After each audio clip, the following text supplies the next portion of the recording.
Politika, sabi nyo nga. Eto, puntahan ko yung pag-amyenda sa oil deregulation law.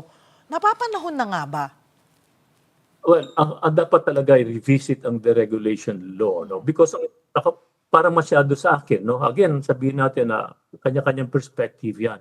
Pero sa akin, just hearing, maybe mali ako, but if people can do something right because of my mistake, that will be good, no? Sasabihin, no, my assessment, based on my assessment. Nasabi natin ng the IPIRA, the oil deregulation law, masyado ang focus sa economics. Masyadong ang economics. That one is really sa negosyo, putting supply in good in good climate, ano, ng na katulad na walang mga disturbances na ganyan, okay yan. Sasabihin natin pero in terms of mga sa investment para doon sa security, nagkukulang tayo doon sa IPIRA. Doon sa oil deregulation law. Wala nga doon yun Biro mo, DOE, they cannot even participate in pag-angkat ng oil. Puro regulatory. DOE with power without authority. Why did I say that? When I was a DOE secretary, I asked for the unbundling of oil price. We wanted to show, ano ba ito? Sinasabi nga cartel-like, bakit nagkakargaan mo pare-pareho ang presyo? How?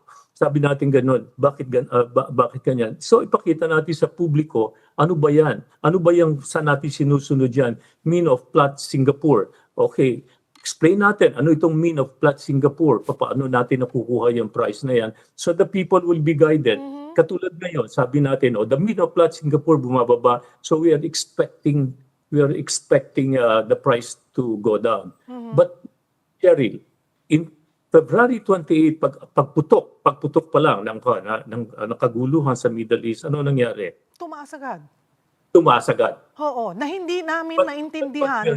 Hindi tumaas agad.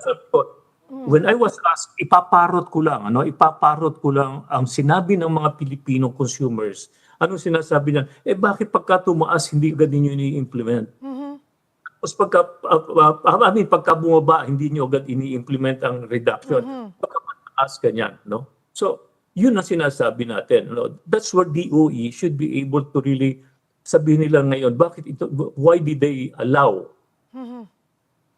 Bakit? No? So, yun lang ngayon. So, as a consumer, sasabihin ko, bumaba, bakit hindi pa in-implement ngayon? Yes. Bakit yung bilis ng pagtaas, hindi kasing bilis ng pagbaba? Kasi nga, yun ang sinasabi nun na dati, may sistema sinusunod, no? That this week's price is determined by the prior week price of Mean of Plot Singapore. Ngayon.